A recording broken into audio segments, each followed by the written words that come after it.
നമസ്കാരം. ഒരു കവി, ഗാനരചയിതാവ്, മാധ്യമപ്രവർത്തകൻ, ടെലിവിഷൻ അവതാരകൻ, ഇതിലേത് റോളിനോടാണ് കൂടുതൽ ആത്മബന്ധം? അടിസ്ഥാനപരമായിട്ടും കവി എന്ന രീതിയിൽ അറിയപ്പെടണം എന്നാണ് എൻ്റെ ആഗ്രഹം. മനസ്സിൽ ഒരു സർഗാത്മകതയുടെ സ്ഫുരണമുള്ള ഏതൊരു വ്യക്തിയെ സംബന്ധിച്ചിടത്തോളവും ആത്യന്തികമായി ഒരു റൈറ്റർ എന്ന രീതിയിൽ അറിയപ്പെടണം എന്നാണ് ആഗ്രഹിക്കുക. ആ വിധത്തിലുള്ള ആഗ്രഹം തന്നെയാണ് എൻ്റെ മനസ്സിലുള്ളത്. മാധ്യമപ്രവർത്തകനായിരുന്നിട്ടുണ്ട്. അത് ഒരു തൊഴിൽപരമായ ഒരു കാര്യം എന്ന രീതിയിൽ മാത്രമേ ഞാനതിനെ കണ്ടിട്ടുള്ളൂ. മാധ്യമപ്രവർത്തകനായിരിക്കുക അതോടൊപ്പം കവിയുമായിരിക്കുക എന്ന് പറയുന്നത് തീർച്ചയായും വളരെ ശ്രമകരമായൊരു കാര്യമാണ്. എന്തുകൊണ്ടാണ് ശ്രമകരമാവുന്നത് എന്നൂടെ പറയാമെന്ന് തോന്നുന്നു. അതായത് പുറമേ നിൽക്കുന്ന ഒരാൾക്ക് തോന്നുക പത്ര ഓഫീസിലാണ് ജോലി, അപ്പോൾ അവിടെ ഇരുന്ന് കവിത എഴുതാം, നേരെ പ്രസ്സിലേക്ക് കൊടുക്കാം, അച്ചടിച്ച് ഇറങ്ങുകയും ചെയ്യും, വളരെ എളുപ്പമാണല്ലോ എന്ന് കരുതും. പുറമേ നിൽക്കുമ്പോൾ ഒരു റോസി പിക്ചറാണ് നമുക്ക് കിട്ടുക. പക്ഷേ അതിൽ പ്രവർത്തിക്കുമ്പോഴാണ് ഒരു ഗ്രിം പിക്ചറാണ് എന്ന് യഥാർത്ഥത്തിൽ നമുക്ക് മനസ്സിലാവുക. അതിൻ്റെ ഒരു അടിസ്ഥാനം എന്താണെന്ന് വെച്ചാൽ നമ്മൾക്ക് നിരന്തരമായി കാര്യങ്ങളോട് പ്രതികരിച്ചുകൊണ്ടേ ഇരിക്കേണ്ടി വരും മാധ്യമപ്രവർത്തകൻ എന്ന നിലയിൽ. അത് പ്രിൻ്റ് മീഡിയയിലാണെങ്കിലും ശരി, ഇലക്ട്രോണിക് മീഡിയയിലാണെങ്കിലും ശരി, അങ്ങനെ പ്രതികരിച്ചുകൊണ്ടേ ഇരിക്കേണ്ടി വരും. അതൊരു തരം വൈകാരികമായ പ്രതികരണമല്ല, വൈചാരികമായ പ്രതികരണമാണ്. വൈചാരികമായ പ്രതികരണം എന്ന് പറഞ്ഞാൽ വിചാരപരമായൊരു പ്രതികരണമാണ്. ആ വിചാരപരമായ രീതിയിൽ ഒരു വിഷയത്തോട് നമ്മൾ പ്രതികരിച്ചു കഴിഞ്ഞാൽ വൈകാരികമായ പ്രതികരണം അസാധ്യമാവും, വികാരപരമായ പ്രതികരണം അസാധ്യമാവും. കവിതയുടെ ഭാഷ എന്ന് പറയുന്നത് ഇമോഷൻ്റെ ഭാഷയാണ്, വികാരത്തിൻ്റെ ഭാഷയാണ്. അപ്പോൾ വിചാരം കൊണ്ട് ഒന്നിനോട് പ്രതികരിച്ചു കഴിഞ്ഞാൽ അതേ വിഷയത്തോട് വികാരം കൊണ്ട് പ്രതികരിക്കാൻ കഴിയാതെ പോകും. മറ്റൊരു വിധത്തിൽ പറഞ്ഞാൽ ഒരു വിഷയത്തെക്കുറിച്ച് ഒരു ലേഖനം എഴുതിയാൽ, ഒരു ഫീച്ചർ എഴുതിയാൽ, അത് എത്ര ഹൃദയസ്പർശിയായ വിഷയവുമായിക്കൊള്ളട്ടെ, അതിനെക്കുറിച്ച് പിന്നെ ഒരു കവിത എഴുതാൻ പറ്റില്ല. ഒരു ഉദാഹരണം പറഞ്ഞാൽ, ഞാൻ ഡൽഹിയിൽ ജോലിയെടുക്കുന്ന കാലത്ത് ജയ്പൂരിൽ സതി അനുഷ്ഠാനം നടന്നു എന്ന് അറിഞ്ഞു. സതി അനുഷ്ഠാനം അറിയാമോ? സതി എന്താണെന്ന്? അതായത് ഭർത്താവ് മരിച്ചു കഴിഞ്ഞാൽ ഭാര്യ ആ ഭർത്താവിൻ്റെ ചിതയിൽ ചാടി മരിക്കണം. അങ്ങനെ ഒരു ദുരാചാരമുണ്ടായിരുന്നു. രാജാ റാം റോയെ പോലുള്ളവർ ആണ് അത് അവസാനിപ്പിക്കാനായിട്ട് മുൻകൈ എടുത്ത് ശ്രമിച്ചത്. അതുകൊണ്ട് അവസാനിച്ചു എന്നാണ് വെയ്പ്പ്. പക്ഷേ നമ്മുടെ സമൂഹത്തിൽ ഒരുപാട് ദുരാചാരങ്ങൾ ഇപ്പോഴും നിലനിൽക്കുന്നു. അതിൻ്റെ ഭാഗമായിട്ട് സതിയും നിലനിൽക്കുന്നുണ്ട് ഉത്തരേന്ത്യയിലൊക്കെ. അപ്പോൾ ജൂപ് കൻവർ എന്ന് പറയുന്ന ഒരു യുവതി, ഒരു 10-22 വയസ്സേ ഉള്ളൂ ആ കുട്ടിക്ക്. ആ 22 വയസ്സുള്ള ജൂപ് കൻവറാണ് സതി അനുഷ്ഠിച്ചത് എന്നായിരുന്നു വാർത്ത. അതിനെക്കുറിച്ചൊരു ഫീച്ചർ എഴുതാൻ വേണ്ടി ഞാൻ അവിടേക്ക് പോയി. അപ്പോൾ ഫീച്ചർ എഴുതാൻ പോകുമ്പോൾ അപ്പോൾ തന്നെ പത്രങ്ങളിലൊക്കെ ഈ വാർത്ത വന്നിട്ടുണ്ട്. ജൂപ് കൻവർ എന്ന് പറയുന്ന ഒരു 22കാരി സതി അനുഷ്ഠിച്ചു. അപ്പോൾ നമ്മുടെ മനസ്സിലത് വല്ലാതൊരു മുറിവ് ഏൽപ്പിക്കുന്ന കാര്യമല്ലേ. അങ്ങനെ മുറിവേൽപ്പിക്കുന്ന കാര്യമാണ്. അതുകൊണ്ടൊരു കണ്ണീർത്തുള്ളി പോലെ എൻ്റെ മനസ്സിലങ്ങനെ വന്ന് നിറഞ്ഞു നിന്നു ഒരു കവിത ആ ജൂപ് കൻവറിനെ കുറിച്ച്. എന്നിട്ട് ഞാൻ നേരെ ജയ്പൂരിൽ പോയി. ജയ്പൂരിൽ നിന്ന് യാത്ര ചെയ്തിട്ട് ആ ഒരു ഇൻറ്റീരിയർ വില്ലേജിൽ പോയി. അവിടെ ചെന്നിട്ട് ഈ കാര്യങ്ങളൊക്കെ അന്വേഷിച്ചു. അതൊക്കെ അന്വേഷിച്ച് മനസ്സിലാക്കാൻ കഴിഞ്ഞതെന്ന് വെച്ചാൽ ഇവർ സതി അനുഷ്ഠിക്കുകയൊന്നുമല്ല ചെയ്തത്. ഭർത്താവ് മരിച്ചു എന്നുള്ളത് സത്യമാണ്, അതിൻ്റെ ചിത ഉണ്ടായിരുന്നു എന്നുള്ളത് സത്യമാണ്. ആ ചിതയിലേക്ക് ഇവരെ ചേർത്ത് വെച്ച് നീണ്ട മുള വടികൾ കൊണ്ട് അതിനോട് ചേർത്ത് വെച്ച് ദഹിപ്പിച്ച് കൊല്ലുക ചെയ്തത്. അപ്പോൾ അതിനെക്കുറിച്ച് വളരെ വിശദമായിട്ടൊരു ഫീച്ചറൊക്കെ എഴുതി. ആ ഫീച്ചർ എഴുതി കഴിഞ്ഞപ്പോൾ എന്താണെന്ന് വെച്ചാൽ ഈ കവിത പോയി മനസ്സിൽ നിന്ന്. പിന്നെ കവിത എഴുതാൻ കഴിയാത്തൊരവസ്ഥ വന്നു. അതുകൊണ്ടാണ് ഞാൻ പറയുന്നത്, എൻ്റെ അനുഭവത്തിൽ നിന്നാണ് ഞാൻ പറയുന്നത്, വൈചാരികമായി, വിചാരപരമായി, തോട്ട്ഫുള്ളായിട്ട് നമ്മളൊരു കാര്യത്തോട് പ്രതികരിച്ചു കഴിഞ്ഞാൽ അതേ വിഷയത്തോട് വികാരപരമായിട്ട്, ഇമോഷണലായിട്ട്, വൈകാരികമായിട്ട് പ്രതികരിക്കാൻ കഴിയില്ല. വൈകാരികമായി പ്രതികരിക്കാൻ കഴിയാതെ വന്നു കഴിഞ്ഞാൽ എന്താ സംഭവിക്കുക? കവിത ഉണ്ടാകാതെ പോവുകയും ചെയ്യും. അങ്ങനെ ഒരു കവിയെ, മാധ്യമപ്രവർത്തകനായ കവിയെ സംബന്ധിച്ചിടത്തോളം എഴുതപ്പെടാതെ പോകുന്ന ഒരുപാട് കവിതകളുടെ ഒരു വലിയ ചുടുകാടാണ്, സെമിത്തേരിയാണ് ഈ മനസ്സ് എന്നുകൂടെ പറയാം. മനസ്സിലേക്ക് വന്നിട്ട് എഴുതാൻ കഴിയാതെ പോവുക, അത്ര ഒരു ദുരനുഭവം ഉണ്ടാവും. അങ്ങനെയുള്ള ഒരുപാട് അനുഭവങ്ങൾ ഇതിനിടയിൽ ഉണ്ടായിട്ടുണ്ട്. അതുകൊണ്ട് കവിയായിരിക്കുക, അതേസമയം മാധ്യമപ്രവർത്തകനായിരിക്കുക, രണ്ടും കൂടി ഒരുമിച്ച് കൊണ്ടുപോവുക എന്ന് പറയുന്നത് പ്രായേണ ദുഷ്കരമായിട്ടുള്ള ഒരു കാര്യമാണ്. ജനിച്ച നാട്, വീട്, കുട്ടിക്കാലം, അച്ഛനമ്മമാർ എന്നീ ഘടകങ്ങൾ വ്യക്തി എന്ന സാധാരണത്വത്തിൽ നിന്ന് കവി എന്ന വളർച്ചയിലേക്ക് എത്രമാത്രം സ്വാധീനിച്ചിട്ടുണ്ട്? എൻ്റെ ശൈശവം, ബാല്യം, കൗമാരം എന്നിവയൊക്കെ ഒരു കവിതയുടേതായ അന്തരീക്ഷം ഉൾച്ചേർന്നതായിരുന്നു എന്ന് എനിക്ക് ഇപ്പോൾ തിരിഞ്ഞു നോക്കുമ്പോൾ തോന്നുന്നുണ്ട്. കുഞ്ഞിതിങ്ങനെ ചോദിക്കുന്ന സമയത്ത് എൻ്റെ മനസ്സിൽ എൻ്റെ അച്ഛൻ ചൊല്ലിക്കേട്ട മന്ത്രങ്ങൾ, ചില നാമജപങ്ങൾ ഒക്കെ അങ്ങനെ മുഴങ്ങുന്നുണ്ടെന്ന് പറയാം. എൻ്റെ അച്ഛനൊരു, ഞാൻ ജനിച്ചു വളർന്നത് ഒരു ഗ്രാമാന്തരീക്ഷത്തിലാണ്, ഒരു ക്ഷേത്രത്തിൻ്റെ ചുറ്റുപാടുമായിട്ടാണ്. അപ്പോൾ അവിടെ അങ്ങനെ വളരുന്ന സമയത്ത് ഈ ക്ഷേത്രത്തിൽ നിന്നുള്ള ചില നാമജപ കീർത്തനങ്ങൾ, ചില മന്ത്രങ്ങൾ, അച്ഛൻ ചൊല്ലുമായിരുന്ന സംസ്കൃത ശ്ലോകങ്ങൾ, ഇതൊക്കെയാണ് ആദ്യമായിട്ട് എൻ്റെ മനസ്സിലേക്ക് കടന്നു വരുന്ന സാഹിത്യ രൂപങ്ങൾ. അതപ്പോൾ കടന്നു വരുമ്പോൾ എനിക്ക് അതിൻ്റെ അർത്ഥമൊന്നും അറിയില്ല.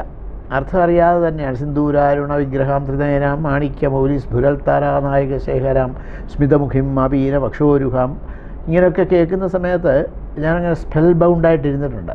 സ്പെൽ ബൗണ്ട് എന്ന് പറഞ്ഞാൽ അറിയാം, ഒരു വല്ലാത്തൊരു മാജിക്കൽ സ്വാധീനത്തിൽപ്പെട്ട് ഭൂതാവിഷ്ടമായ രീതിയിലെന്ന് പറയാവുന്ന പോലെ അങ്ങനെ അങ്ങ് ഇരുന്നിട്ടുണ്ട്. അപ്പോൾ ഈ വാക്കുകളുടെ അർത്ഥമൊന്നും അറിഞ്ഞുകൂടെങ്കിൽ പോലും അത് നമ്മളെ അങ്ങനെ ഒഴുക്കിക്കൊണ്ട് പോകുന്നുണ്ട് ഒരു പ്രത്യേക അനുഭൂതിയുടേതായ, പ്രത്യേക അനുഭവത്തിൻ്റേതായ ഒരു അന്തരീക്ഷത്തിലേക്ക്. അങ്ങനെ ആണ് ഒരു ചുറ്റുപാട്. അവിടെ ഒരു ജലാശയം, ചുറ്റുപാടും പച്ച നിറമാർന്ന നെൽവയലുകൾ, ഇങ്ങനെയൊക്കെയുള്ളൊരു പ്രദേശത്താണ് ഞാൻ ജനിച്ചു വളർന്നത്. അവിടുത്തെ ഈ ഒരു സംസ്കാരം എന്ന് പറയുന്നത് എന്നെ രൂപപ്പെടുത്തുന്നതിൽ വലിയ ഒരു പങ്ക് വഹിച്ചിട്ടുണ്ട്. അതുകൊണ്ടാവും ഞാൻ സത്യത്തിൽ ഏതൊരു വ്യക്തിയുടെ എഴുത്തിലും അയാളുടെ ബാല്യം, അയാളുടെ കൗമാരം, അയാളുടെ യൗവനം, അയാൾ ജീവിച്ച സാഹചര്യമൊക്കെ വരും.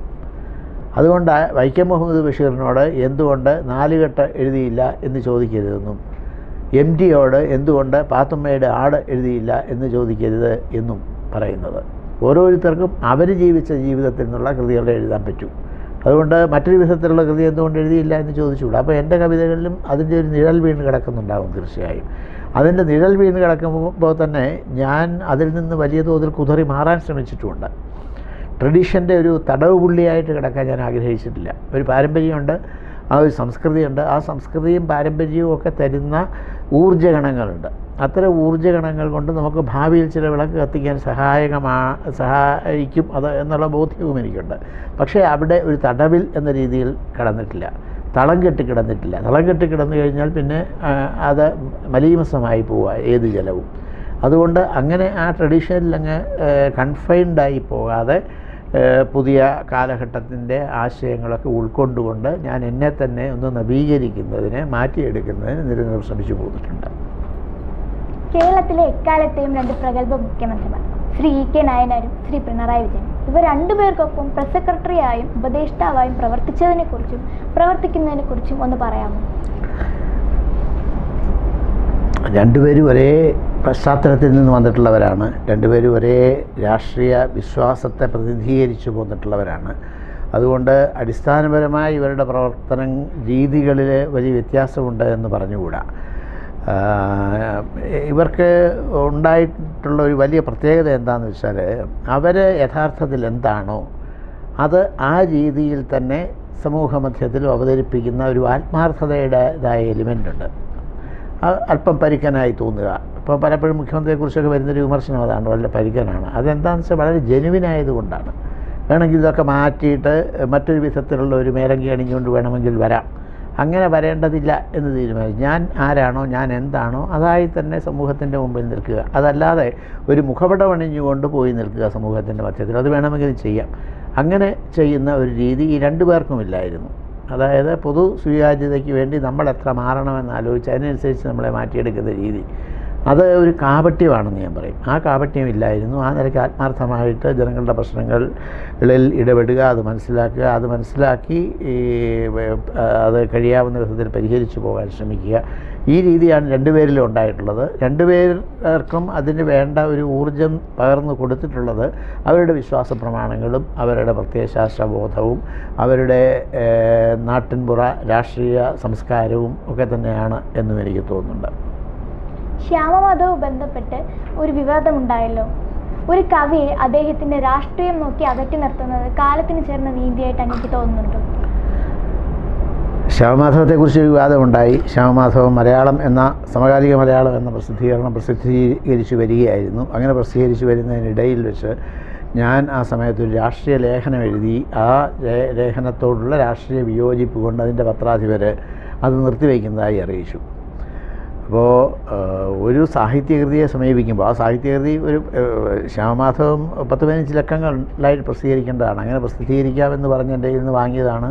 അങ്ങനെ പ്രസിദ്ധീകരിച്ച് പോരുകയുമായിരുന്നു. അതിനിടയിലാണ് എനിക്ക് രാഷ്ട്രീയമായി വിയോജിപ്പ് ഉള്ള ആ പത്രാധിപർ എൻ്റെ രാഷ്ട്രീയ ലേഖനത്തോട് വിയോജിപ്പാണ് എന്ന് പറഞ്ഞിട്ട് അത് പ്രസിദ്ധീകരിക്കേണ്ടതില്ല എന്ന് തീരുമാനിക്കുന്നത്. സത്യത്തിൽ സാഹിത്യത്തെ നോക്കിക്കാണാൻ സാഹിത്യത്തിൻ്റെ കണ്ണട തന്നെയാണ് വേണ്ടത്, അല്ലാതെ അത് എഴുതിയയാളുടെ രാഷ്ട്രീയം എന്താണ് എന്ന് നോക്കിയല്ല. ഈ സാഹിത്യകൃതിയിലെ രാഷ്ട്രീയം വേണമെങ്കിൽ നോക്കാം, അതല്ലാതെ ആ പബ്ലിഷ്ഡ് വർക്കിലെ രാഷ്ട്രീയം അല്ലാതെ അയാൾ പ്രൊഫസ് ചെയ്യുന്ന വിശ്വാസ പ്രമാണം എന്താണ് എന്ന് നോക്കിയിട്ട് തീരുമാനിക്കേണ്ട കാര്യമില്ല. അങ്ങനെ തീരുമാനിക്കാൻ പോയാൽ ലോകത്തെ പല പ്രഗത്ഭരുടെയും കൃതികളൊന്നും പുറത്തു വരികയില്ല. നീഷയ്ക്ക് വേറൊരു ജീവിതം ഉണ്ടായിരുന്നു, റിൽക്കെയ്ക്ക് മറ്റൊരു തരം ജീവിതം ഉണ്ടായിരുന്നു. ആ ജീവിതത്തോടൊന്നും ആർക്കും യോജിക്കാൻ കഴിയുകയില്ല. പക്ഷേ അതുകൊണ്ട് അവരുടെ കൃതികൾ വേണ്ട എന്ന് വെക്കാൻ പറ്റുമോ? ഓസ്കാർ വൈൽഡ് ഫാസിസത്തിൻ്റെ നാസിസത്തിൻ്റെ പ്രഖ്യാപിത പിന്തുണക്കാരനായിരുന്നു. അതേപോലെ തന്നെ ടി.എസ്. എലിയട്ട് വലിയ ഓർത്തഡോക്സ് കത്തോലിസിസത്തിൻ്റെ വക്താവായിരുന്നു. അതോടൊപ്പം തന്നെ ഈ നാസിസത്തോടൊക്കെ ആഭിമുഖ്യം കാണിച്ച ആളുമാണ്. അപ്പോൾ അതൊക്കെ അവർ തന്നെ പ്രഖ്യാപിച്ചിട്ടുണ്ട്. അതുകൊണ്ട് അവരുടെ കൃതി വേണ്ട എന്ന് പറയാൻ പറ്റുമോ? ആ രീതിയിൽ ഉള്ള ഒരു സമീപനം സാഹിത്യകൃതിയെ സാഹിത്യത്തിൻ്റെ കണ്ണടയിലൂടെ നോക്കിക്കാണാതെ സാഹിത്യത്തിൻ്റെ കണ്ണടയിലൂടെ വായിച്ചെടുക്കുക, അതല്ലാതെ മറ്റൊരു രീതിയിൽ സമീപിക്കുന്നത് ശരിയല്ല എന്നാണ് എൻ്റെ അഭിപ്രായം. ഏതായാലും അന്ന് ആ കൃതിയുടെ പ്രസിദ്ധീകരണം നിർത്തിവെച്ചു. അത് നിർത്തിവെച്ചെങ്കിലും ജനങ്ങൾ വലിയ തോതിൽ അത് മനസ്സിലേക്ക് ഏറ്റെടുത്തു എന്നെനിക്കറിയാം. പല എഡിഷനുകളായിട്ട് ആ പുസ്തകം പുറത്തു വന്നു. ധാരാളം വായനക്കാരതിനുണ്ടായി. അതിനപ്പുറം മറ്റ് പല കലാരൂപങ്ങൾക്കും പ്രചോദനം നൽകുന്ന രീതിയിൽ സാംസ്കാരിക രംഗത്ത് അത് ഇടപെടുകയും ചെയ്തു. കേന്ദ്ര സാഹിത്യ അക്കാദമി അവാർഡ് അടക്കം ആ കൃതിക്കാണ് ലഭിച്ചത്. അപ്പോൾ ജനങ്ങൾ ആഗ്രഹിച്ച, ജനങ്ങൾക്ക് സ്വീകാര്യമാവുന്ന ഒരു കൃതിയുടെ പ്രസിദ്ധീകരണത്തിന് ഒരു പത്രാധിപർ തടസ്സം നിൽക്കുന്നു എന്ന് പറഞ്ഞാൽ ആ പത്രാധിപരെ ആണ് വിലയിരുത്തേണ്ടത് എന്ന് ഞാൻ പറയും. പിന്നീട് ശ്യാമമാധവത്തിന് ഒരു പിടി പുരസ്കാരങ്ങൾ ലഭിച്ചു. വയലാർ അവാർഡ്, കേന്ദ്ര സാഹിത്യ അക്കാദമി അവാർഡ്. അതൊരു മധുരിക്കുന്ന പ്രതികാരമായി എനിക്ക് തോന്നിയിട്ടുണ്ടോ? ആ രീതിയിൽ ഞാനതിനെ നോക്കി കണ്ടിട്ടില്ല. ഇപ്പോൾ ഒരു പുരസ്കാരം ലഭിക്കുന്നു എന്ന് പറയുന്നത് തീർച്ചയായും സന്തോഷമുള്ള കാര്യമാണ്. ഒരു പുരസ്കാരം ലഭിക്കുമ്പോൾ ഒരു പ്രത്യേക കൃതി അത് വായനാ സമൂഹത്തിൻ്റെ ശ്രദ്ധയുടെ വെള്ളിവെളിച്ചത്തിലേക്ക് നീക്കി വെക്കപ്പെടുകയാണ് ചെയ്യുന്നത്. ആയിരക്കണക്കിന്, പതിനായിരക്കണക്കിന്, ലക്ഷക്കണക്കിന് പുസ്തകങ്ങൾ ഉണ്ടായിക്കൊണ്ടിരിക്കുന്ന ഒരു കാലമാണ് നമ്മുടേത്. അതിലേത് പുസ്തകം വായിക്കണം, ഏത് പുസ്തകമാണ് ശ്രദ്ധിക്കേണ്ടത്, ഏത് പുസ്തകത്തിലാണ് നല്ല ഉള്ളടക്കമുള്ളത് എന്നതൊക്കെ നമുക്ക് ഓരോന്നും വായിച്ച് തീരുമാനിക്കാനൊന്നും പറ്റില്ല. അപ്പോൾ ചില പുസ്തകങ്ങൾ നല്ലതാണ്, ശ്രദ്ധിക്കപ്പെടേണ്ടതാണ് എന്ന് ആരെങ്കിലും ഒരാൾ എവിടെയെങ്കിലും നിന്ന് പറയുകയാണെങ്കിൽ അത് വായനാ സമൂഹത്തിന് മാർഗദർശകമായിട്ടുള്ളൊരു കാര്യമാവും. ഇന്ന പുസ്തകം വായിക്കാമല്ലോ എന്ന് തോന്നും. അപ്പോൾ ഒരു പുസ്തകത്തിന് പുരസ്കാരം ലഭിക്കുമ്പോൾ എന്നാൽ ആ പുസ്തകം ഒന്ന് വായിക്കണമല്ലോ എന്ന് തോന്നിയിട്ട് കൂടുതൽ ആളുകൾ ആ പുസ്തകത്തിലേക്ക് എത്തും. അത് തീർച്ചയായും നല്ല. അതുകൊണ്ടാണ് ഞാൻ പറയുന്നത്, ഒരു ശ്രദ്ധയുടെ, വായനാ സമൂഹത്തിൻ്റെ ശ്രദ്ധയിലേക്ക് ഈ കൃതിയെ നീക്കി വെക്കുന്നതിന് പുരസ്കാരം തീർച്ചയായും പ്രയോജനപ്പെടും. ആ നിലയ്ക്ക് എനിക്ക് അത് സന്തോഷകരമായ കാര്യമാണ്. അതുമാത്രമല്ല സന്തോഷം തരുന്നത്, അതായത് വധശിക്ഷയ്ക്ക് വിധിക്കപ്പെട്ട് ഈ സെൻട്രൽ ജയിലിൽ കഴിയുന്ന ഒരാൾ എൻ്റെ 2 വരി കവിത വായിച്ചിട്ട്, ഒരു കൽത്തുറുങ്കാണ് ഈ ഹൃദയം, ഇതിൽ തളഞ്ഞൊടുങ്ങിപ്പോകുന്നല്ലോ ജീവപര്യന്തം സ്നേഹം എന്ന 2 വരികൾ വായിച്ചിട്ട് ഇതെൻ്റെ ജീവിതമാണ് എന്ന് പറഞ്ഞൊരു കാർഡിൽ എഴുതി അയച്ചു എനിക്ക്, ആ ജയിൽ സൂപ്രണ്ടിൻ്റെ സീലോടുകൂടി. അതും എനിക്ക് പുരസ്കാരം തരുന്ന അതേ തോതിലുള്ള സന്തോഷം തന്നെ തന്ന ഒരനുഭവമാണ്. ഇപ്പോൾ ഒരു പുരസ്കാരം ലഭിച്ചു എന്നുള്ളത് കൊണ്ട് ഏതെങ്കിലും ഒരു കൃതി ലോകോത്തരമായ കൃതിയൊന്നും ആവുന്നില്ല. ഏതെങ്കിലും ഒരു പുരസ്കാരം ലഭിച്ചില്ല എന്നുള്ളത് കൊണ്ട് ശ്രദ്ധേയമായിട്ടുള്ള ഉത്തമ കൃതി ഏതെങ്കിലും അധമകൃതിയായി പോകുന്നുമില്ല എന്നാണ് എൻ്റെ ഒരു അഭിപ്രായം. അതിൽ ഞാൻ ഈ പറഞ്ഞതുപോലെ പുരസ്കാരം ലഭിക്കുന്നുണ്ടെങ്കിൽ അതിന് ഒരു പ്രത്യേക ധർമ്മം അനുഷ്ഠിക്കാറുണ്ട്. ഇപ്പോൾ ഇടശ്ശേരിക്ക് കേന്ദ്ര സാഹിത്യ അക്കാദമി അവാർഡ് ലഭിച്ച ശേഷമാണ് കേരള സാഹിത്യ അക്കാദമി അവാർഡ് ലഭിക്കുന്നത്. അപ്പോൾ കേന്ദ്ര സാഹിത്യ അക്കാദമി അവാർഡ് ലഭിക്കുന്നതോടുകൂടി ഒരാളെ നാഷണൽ സ്റ്റാച്ചറിലേക്ക് ഉയരുകയാണ് എന്നാണ് വയ്പ്പ്. അപ്പോൾ അങ്ങനെ നാഷണൽ സ്റ്റാച്ചറിലേക്ക് ഉയർന്ന ഒരു കവിയെ പിന്നീട് മാത്രം കേരളം അംഗീകരിക്കുന്നു, അല്ലെങ്കിൽ കേരള സാഹിത്യ അക്കാദമി അംഗീകരിക്കുന്നു. അതൊരു താഴ്ത്തിക്കെട്ടലല്ലേ? അല്ലെങ്കിൽ വൈകിപ്പോയില്ലേ കേരള സാഹിത്യ അക്കാദമി നിങ്ങളെ ആദരിക്കാൻ? അതുകൊണ്ട് ഈ പുസ്തകം, ഈ അവാർഡ്, കേരള സാഹിത്യ അക്കാദമിയുടെ അവാർഡ്, കേന്ദ്ര സാഹിത്യ അക്കാദമി അവാർഡ് വരെ ലഭിച്ച താങ്കൾ സ്വീകരിക്കുമോ എന്ന് ചില പത്രക്കാർ ഇടശ്ശേരിയോട് ചോദിച്ചപ്പോൾ ഇടശ്ശേരി പറഞ്ഞൊരു ഉത്തരമുണ്ട്. ഇടശ്ശേരി പറഞ്ഞു, ഈ പുരസ്കാരങ്ങളൊക്കെ കുഞ്ഞുങ്ങളെ പോലെയാണ്. ഈ കുഞ്ഞുങ്ങൾ വന്നിട്ട് ആന കളിക്കണമെന്ന് പറയുമ്പോൾ നമ്മളിങ്ങനെ കുനിഞ്ഞ് നിന്ന് കൊടുക്കും. നമ്മുടെ പുറത്ത് കയറി കുറേ സമയമൊക്കെ ഇരുന്നിട്ട് കുഞ്ഞുങ്ങൾ അങ്ങനെ പോകും. ഏതെങ്കിലും ഒരു കുട്ടി അല്പം വൈകിയാണ് വരുന്നത് എന്നുള്ളതുകൊണ്ട് അവനെ കളിപ്പിക്കില്ല എന്ന് പറയാൻ പറ്റുമോ? അവനെ കയറ്റില്ല മേത്ത് എന്ന് പറയാൻ പറ്റുമോ? അതങ്ങനെ ഇതിനെ കാണേണ്ടതുള്ളൂ. എല്ലാം കുഞ്ഞുങ്ങൾ, ആ കുഞ്ഞുങ്ങളെല്ലാം നമുക്കൊരുപോലെ, അതിൽ വലിപ്പച്ചെറുപ്പമൊന്നുമില്ല എന്ന് പറഞ്ഞു. ഇടശ്ശേരിയുടെ ആ ഒരു നിലപാട് സാഹിത്യ പുരസ്കാരങ്ങളോട് കൈക്കൊള്ളണമെങ്കിൽ വലിയൊരു എമിനൻസ് വേണം, ഒരുതരം ഒരു പ്രാഗൽഭ്യം വേണം. ആ പ്രാഗൽഭ്യം അതാണ് എഴുത്തുകാർക്കുണ്ടാവേണ്ടത്. വായനക്കാരൻ്റെ മനസ്സിൽ ഒരു സ്പേസ് തുറക്കുക എന്നുള്ളതാണ് പ്രധാനം. അങ്ങനെ ഒരു സ്പേസ് തുറക്കുന്നതിന്, ഒരിടം കണ്ടെത്തുന്നതിന് പുരസ്കാരങ്ങൾ സഹായിക്കുമെങ്കിൽ അത്രത്തോളം അത് നല്ലതാണ് എന്ന് മാത്രമേ ഉള്ളൂ. സൗപർണിക, അർക്കപൂർണിമ, ചന്ദനനാഴി, ആർദ്രം, രൗദ്രസാത്വികം, ശ്യാമമാധം, ഇതിലേറ്റവും ആത്മബന്ധം പുലർത്തിയ രചന ഏതാണെന്ന് പറയാമോ? എൻ്റെ മനസ്സിനോട് ഏറ്റവും കൂടുതൽ ചേർന്ന് നിൽക്കുന്നത് ശ്യാമമാധവൻ തന്നെയാണ്. ഇപ്പോൾ രൗദ്രസാത്വികം എന്ന കൃതിയിൽ വളരെ ഒരു ഫിലോസോഫിക്കൽ ഡയമെൻഷനുണ്ട് എന്നൊക്കെ പൊതുവെ ആളുകൾ പറയുന്നുണ്ട്. ഫിലോസോഫിക്കൽ ഡയമെൻഷൻ, താത്വികമായ മാനങ്ങൾ എന്നതൊക്കെ അതിനകത്താവാമുള്ളത്. പക്ഷേ മനസ്സിൻ്റെ സാന്നിധ്യം കൂടുതലുള്ള ശ്യാമമാധവത്തിലാണ്. അപ്പോൾ വായനാ സമൂഹത്തിന് അത് കൂടുതൽ സ്വീകാര്യമായതും ഈ വിധത്തിലുള്ളൊരു മാനസിക ഭാവത്തിൻ്റേതായ ഉള്ളടക്കം ആ കൃതിയിലുണ്ട് എന്നുള്ളത് കൊണ്ടാവാം. വ്യക്തിബന്ധങ്ങളിലെ ചില സവിശേഷതകൾ, അതിലുണ്ടാകുന്ന ഉലച്ചിലുകൾ, അത് നമ്മളുടെ മനസ്സിലും നമ്മുടെ ജീവിതത്തിലും ഉളവാക്കുന്ന പ്രത്യാഘാതങ്ങൾ, ഇതുപോലുള്ള കാര്യങ്ങളൊക്കെ അതിലുണ്ട്. ശ്യാമമാധവം വായിച്ചിട്ടുണ്ടാവും കുഞ്ഞ്. ശ്യാമമാധവം എഴുതാൻ ഒരു കാരണമുണ്ടായത് എന്താണെന്ന് വെച്ചാൽ, ഈ മഹാഭാരതം ഞാൻ പലതവണ വായിച്ചിട്ടുണ്ടെങ്കിൽ ഒരു തവണ മഹാഭാരതം വായിച്ചിങ്ങനെ വരുന്ന സമയത്ത് ഒരു ഘട്ടം എത്തിയപ്പോൾ എൻ്റെ മനസ്സ് പൊടുന്നനെ അങ്ങനെ നിന്നുപോയത് എവിടെയാണെന്ന് വെച്ചാൽ ഗാന്ധാരി വിലാപത്തിൻ്റെ ഭാഗത്താണ്.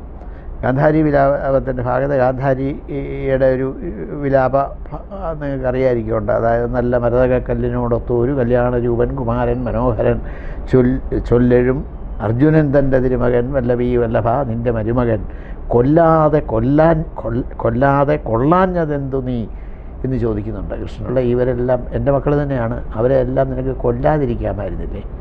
കൊല്ലാതെ കൊള്ളാഞ്ഞതെന്ത് എന്ന് ചോദിച്ചിട്ട് കൊല്ലിക്ക് അത്രേ നിനക്ക് രസമിടൂ എന്ന് പറയുന്നുണ്ട് കൃഷ്ണനോട്. നിനക്ക് കൊല്ലിക്കലാണ് രസം എന്ന് പറയുന്നുണ്ട്. അങ്ങനെ പറയുന്നതിൽ എനിക്ക് അത്ഭുതമൊന്നും തോന്നിയില്ല. കാരണം എന്താണെന്ന് വെച്ചാൽ, ഒരമ്മയുടെ മുഴുവൻ മക്കളും കൊല ചെയ്യപ്പെട്ട ഒരു സാഹചര്യത്തിൽ അമ്മ അങ്ങനെയൊക്കെ ചോദിച്ചു പോകും, ശപിച്ചു പോവുകയും ചെയ്യും. അത് ഗാന്ധാരി കൃഷ്ണനെ ശപിക്കുന്നുണ്ട്. ഇന്നേക്ക് 36-ാം വർഷം നീയും നിൻ്റെ കുലവും ഒടുങ്ങിപ്പോകട്ടെ എന്ന് ശപിക്കുന്നുണ്ട്. ആ ശാപത്തിലും അസാധാരണത്വമൊന്നുമില്ല. അങ്ങനെ ശപിച്ചു പോവുകയമ്മയും. എല്ലാ മക്കളും ഇങ്ങനെ മരിച്ചു കിടക്കുന്നത് കണ്ടു കഴിഞ്ഞാൽ ആരാ അതിന് കാരണക്കാരനെന്ന് അമ്മയുടെ മനസ്സ് പറയുന്ന ആളിനെ ശപിക്കാതിരിക്കുക, തീർച്ചയായിട്ടും ശപിക്കും. അതിൽ സ്വാഭാവികതയൊന്നുമില്ല. സ്വാഭാവികത എവിടെയാണെന്ന് വെച്ചാൽ, ഈ ശാപത്തിൻ്റെ ഇടിത്തി വന്നിങ്ങനെ നിറകയിൽ വീഴുമ്പോൾ കൃഷ്ണൻ നടത്തുന്നൊരു പ്രതികരണമുണ്ട്.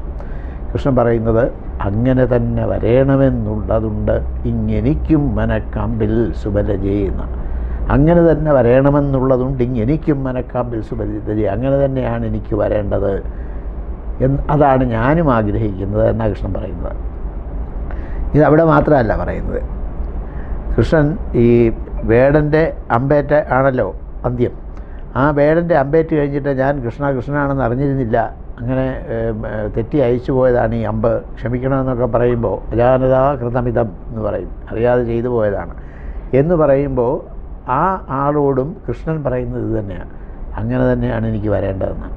അപ്പോൾ ഇങ്ങനെ ജീവിതത്തിലെ 2 മുഹൂർത്തങ്ങളിൽ അങ്ങനെ തന്നെയാണ് എനിക്ക് വരേണ്ടത് എന്ന് ഒരാൾ പറയണമെങ്കിൽ ആ ആളുടെ മനസ്സിൽ വല്ലാത്തൊരു കുറ്റബോധം, ഒരു റെപ്പൻറ്റൻസ്, കൺഫെഷൻ, പശ്ചാത്താപം, ഒരു പ്രായശ്ചിത്ത ചിന്ത, ഇതൊക്കെ തന്നെ ഉണ്ടാവാം. അതല്ലെങ്കിൽ അങ്ങനെ പറയില്ല.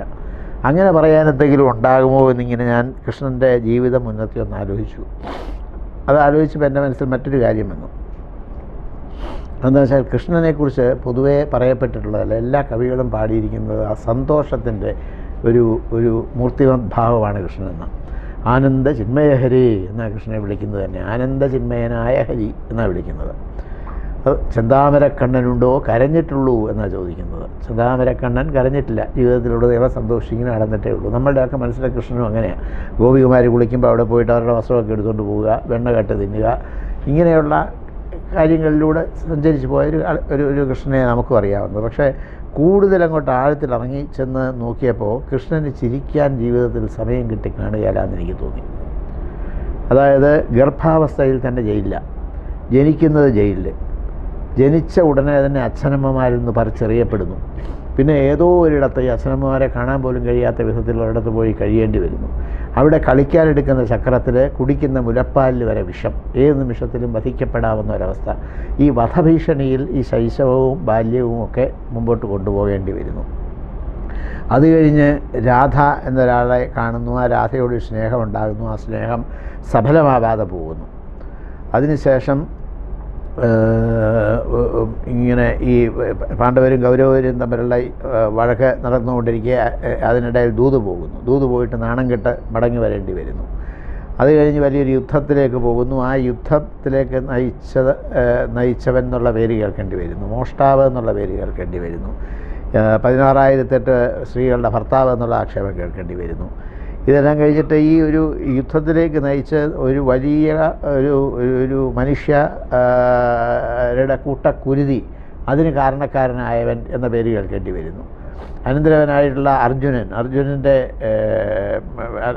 അർജുനൻ്റെ മകൻ അഭിമന്യുവിൻ്റെ മരണത്തിന് കാരണക്കാരനാണ് എന്നുള്ള പേര് കേൾക്കേണ്ടി വരുന്നു. പിന്നെ ഈ യുദ്ധമൊക്കെ നടത്തിയിട്ട് രാജ്യം നേടിക്കൊടുത്തു പാണ്ഡവർക്ക് ആ രാജ്യം അപ്പോൾ ആവശ്യമില്ല എന്ന് വരുന്നു. ഒടുവിലൊരു ഒരു അമ്മയുടെ ഈ ശാപം ആകെ ജീവിതത്തിലേക്ക് ഏറ്റുവാങ്ങേണ്ടി വരുന്നു. നീ നിൻ്റെ കുലവും നശിക്കട്ടെ എന്ന്. അത് കഴിഞ്ഞിട്ട് വേടൻ്റെ അമ്പേറ്റ് അങ്ങ് മരിക്കേണ്ടി വരുന്നു. ഇതിലെവിടെയാണ് ഈ ആനന്ദജിന്മയ കൃഷ്ണൻ? ഇതാണല്ലോ കൃഷ്ണൻ്റെ ജീവിതം. അപ്പോൾ അവരിലെവിടെയാണ് സന്തോഷിക്കാനുള്ള സ്പേസ്? അപ്പോൾ മറ്റൊരു കൃഷ്ണനുണ്ടായെന്ന് എനിക്ക് തോന്നി.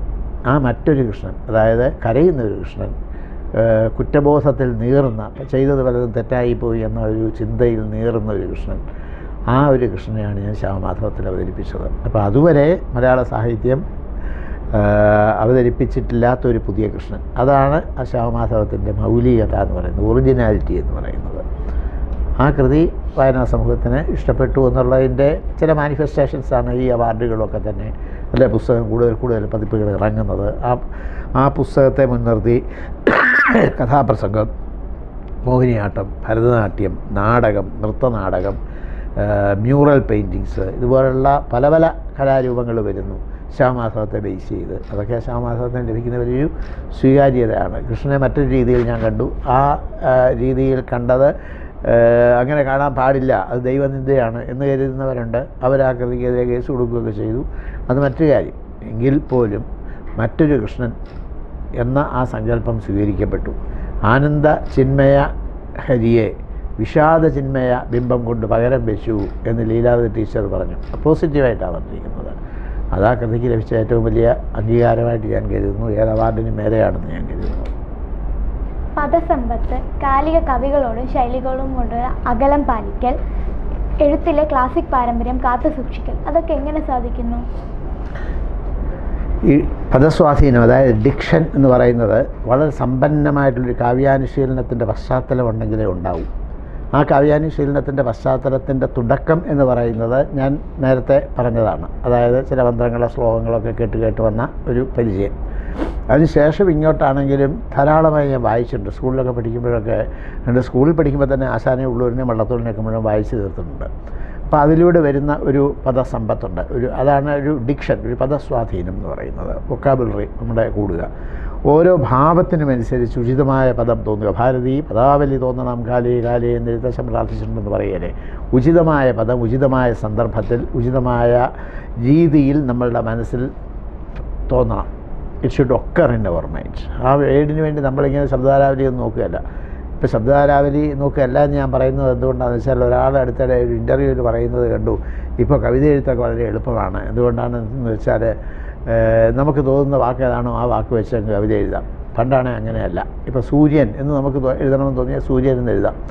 അർക്കൻ എന്നൊന്നും പറയണമെന്നില്ല, അല്ലെങ്കിൽ മറ്റൊരു പര്യായം ഉപയോഗിക്കണമെന്നില്ല. സത്യത്തിൽ കവിത എഴുത്തിൽ പര്യായമല്ല ഉപയോഗിക്കുന്നത്, ഉചിതമായ പദം അത് നമ്മളുടെ മനസ്സിൽ വരിക. അതിന് ചില സമയത്ത് അത് മതിയാവില്ല.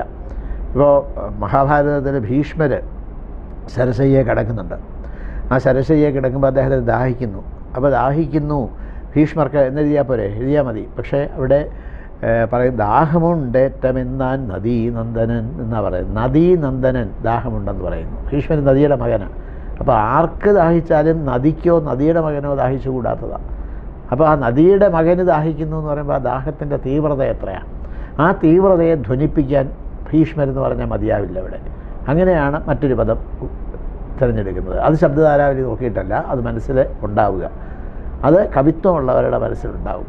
കവിത്വമുള്ളവർക്ക് അത് മനസ്സിലാവുകയും ചെയ്യും. അല്ലാത്തവരിങ്ങനെ ശബ്ദധാരാവലിയിൽ നിന്ന് എഴുതുന്നതാണോ എന്നൊക്കെ ചോദിച്ചുകൊണ്ടിരിക്കും. അപ്പോൾ ഇതാണ് ഒരു പദസമ്പത്ത്. പിന്നെ ഇത് ഈ വാക്യത്തിൽ അല്ലെങ്കിൽ കവിതയിൽ ഛന്ദോബദ്ധമായിട്ട് നിബന്ധിക്കുക എന്ന് പറയും. വാക്കിൻ വക്കിന് വാക്ക് തുളി നടത്തിയിടും കലാചാതുരി എന്ന് പറയും. ഇതിൻ്റെ ക്രാഫ്റ്റിനെ കുറിച്ച് നല്ല രീതിയിൽ വാക്കിങ്ങനെ ചേർന്ന് വരണം. ഒരു വാക്കിൽ നിന്ന് മറ്റൊരു വാക്ക് അനായാസമായിട്ടൊരു പൂവിൽ നിന്ന് മറ്റൊരു പൂ വിടർന്നു വരുന്നു എന്നതുപോലെ വരണം. മൂടിക്കെട്ടിയ മൗനമല്ല നിഴലിൻ നീലത്തടാകങ്ങളിൽ വാടിക്കൂമ്പിയ മോഹഭംഗ മലരിൻ മൊട്ടല്ല മുത്തല്ല ഞാൻ കാടിനുള്ളിൽ അരിച്ചു വീണ വെയിലല്ല അന്തർമുഖ ധ്യാനമാം പൂവിനുള്ളിലെ നിദ്രയല്ല പുലർകാലത്തിൻ ചുവപ്പാണ് ഞാൻ എന്ന് വയലാർ എഴുതിയിടത്ത് ഒരു വാക്ക് മറ്റൊരു വാക്കിനോട് ചേർത്ത് വെച്ചിരിക്കാൻ തോന്നുന്നു. ഒരു വാക്കിൽ നിന്ന് മറ്റൊരു വാക്കിങ്ങനെ വിടർന്നു വരുന്ന പോലെ തോന്നില്ലേ? മൂടിക്കെട്ടിയ മൗനമല്ല നിഴലിൻ നീലത്തടാകങ്ങളിൽ വാടിക്കൂമ്പിയ മോഹഭംഗമലരിൻ മൊട്ടല്ല മുത്തല്ല ഞാൻ കാടിനുള്ളിലരിച്ചു വീണ വെയിലല്ലന്തർമുഖ ധ്യാനമാം പൂവിനുള്ളിലെ നിദ്രയല്ല പുലർകാലത്തിൻ ചുവപ്പാണു ഞാൻ. ഇതാണ്. അപ്പോൾ അനായാസമായിട്ടൊരു വാക്കിൽ നിന്ന് മറ്റൊരു വാക്ക് വിരിഞ്ഞു വരണം. അത് നല്ല തോതിൽ പദസമ്പത്തുള്ളവർക്ക് അനായാസമായിട്ട് സാധ്യമാകും. അതിനെയാണ് വാക്കിൻ വക്കിന് വാക്ക് ചേർത്ത് ഒരു വാക്കിനോട് മറ്റൊരു വാക്ക് ഉരച്ച് ചേർത്ത് ഉള്ളി നടത്തിയിടും കലാചാതുരി എന്ന് പറയുന്നത്. അതായത് ശില്പഘടന എങ്ങനെയാണ് അതിനെ രൂപപ്പെടുത്തുന്നത് എന്നുള്ളത്. ഇത്രമാത്രം തിരക്കുള്ള ഒരാൾക്ക് തനിമ ചോർന്ന് പോകാതെ കവിതകൾ എഴുതാൻ കഴിയുന്ന അത്ഭുതകരമായി തോന്നുന്നു. അതിനെപ്പറ്റി ഒന്ന് പറയാമോ? ഞാൻ ജീവിതകാലം മുഴുവൻ വളരെയേറെ തിരക്കിലൂടെ തന്നെ പോയിട്ടുള്ള ഒരാളാണ്. ആദ്യം പ്രിൻ്റ് മീഡിയയിലായിരുന്നു, പിന്നീട് ഇലക്ട്രോണിക് മീഡിയയിലായിരുന്നു, പിന്നീട് കാലത്ത് ഇതുപോലുള്ളൊരു ബ്യൂറോക്രാറ്റ് എന്നുള്ള രീതിയിലുള്ള ജോലി ചെയ്യേണ്ടി വന്നിട്ടുണ്ട്. ഒരു ജോലിയും 10 to 5 എന്നൊരു സമയക്ലിപ്തതയ്ക്കുള്ളിൽ ഒതുങ്ങുന്നതായിരുന്നില്ല. പത്രപ്രവർത്തകനായിരുന്ന കാലത്ത് രാവിലെ വീട്ടിൽ നിന്ന് ഓഫീസിലേക്ക് പോയി കഴിഞ്ഞാൽ രാത്രി 10 മണിക്കൊക്കെ ആയിരിക്കും മടങ്ങി വരിക. ഒരു കവിയെ പ്രചോദിപ്പിക്കേണ്ട സന്ധ്യ എന്ന് പറയുന്നത് ഞാൻ കണ്ടിട്ടില്ല എന്ന് പറയാം. അപ്പോൾ അത്രയേറെ ഹെക്റ്റിക് ഷെഡ്യൂളിൽ നീങ്ങേണ്ട ജോലികളെ ഞാൻ ചെയ്തിട്ടുള്ളൂ.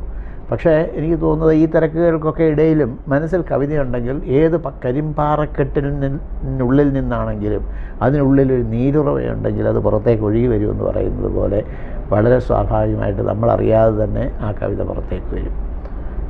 അതാണ് സംഭവിക്കുന്നതെന്ന് എനിക്ക് തോന്നുന്നു. അത് ഞാൻ അതിന് സമയം കണ്ടെത്തുകയല്ല, കവിത അതിൻ്റേതായ സമയം കണ്ടെത്തുക ഈ തിരക്കിനിടയിൽ നിന്ന് പുറത്തേക്ക് വരാൻ. അതായത് മനസ്സ് വല്ലാതെ വിങ്ങുമ്പോൾ, വല്ലാതെ സങ്കടമുണ്ടായി ദുഃഖമുണ്ടായി മനസ്സ് വല്ലാതെ വിങ്ങുമ്പോൾ ഒന്ന് തേങ്ങിപ്പോയില്ലേ, അതേപോലെ വല്ലാതെ വിഷമിക്കുമ്പോൾ ഒരു കണ്ണീർത്തുള്ളി അടർന്ന് വീണെന്ന് വരില്ലേ. അപ്പോൾ ആ കണ്ണീർത്തുള്ളി നമ്മളുടെ സമയം ചോദിച്ചിട്ടോ സൗകര്യം ചോദിച്ചിട്ടോ ആണോ? അത്രയേറെ സ്പോണ്ടേനിയസ് ആയിട്ട് വളരെ സ്വാഭാവികമായിട്ട് സംഭവിക്കുന്നതാണ് അല്ലേ. ആ ഒരു വല്ലാതെ മനസ്സ് വിങ്ങുമ്പോൾ ഉണ്ടാകുന്ന തേങ്ങൽ, ഈ വിധത്തിൽ വല്ലാതെ വിഷമിക്കുമ്പോൾ ഉണ്ടാകുന്ന ഒരു കണ്ണീർത്തുള്ളി, അതേപോലെ ഒരു പൂവിനുള്ളിൽ വല്ലാതൊരു ആന്തരിക സമ്മർദ്ദം ഉണ്ടാകും. മൊട്ടിനുള്ളിൽ വല്ലാതൊരു ആന്തരിക സമ്മർദ്ദം ഉണ്ടാകുമ്പോൾ അതിന് വിടർന്നേ പറ്റൂ, വേറൊന്നും ചെയ്യാൻ പറ്റില്ല അതിന്. അങ്ങനെ ഒരു പൂവായിട്ട് വിടരുന്നത് പോലെ, ഒരു കണ്ണീർത്തുള്ളി അടർന്ന് വീഴുന്നത് പോലെ, നമ്മളറിയാതെ നമ്മുടെ ഉള്ളിൽ നിന്നൊരു തേങ്ങൽ പുറത്തു വരുന്നത് പോലെ കവിതയും വരുന്നു. അത് അതിൻ്റേതായ സമയം കണ്ടെത്തുന്നു എന്ന് പറയാം, നമ്മൾ സമയം കണ്ടെത്തുന്നതല്ല. അതും ഈ പറഞ്ഞ പോലെ യഥാർത്ഥ കവിതയുടേതായ ഒരു നിലയാണ്.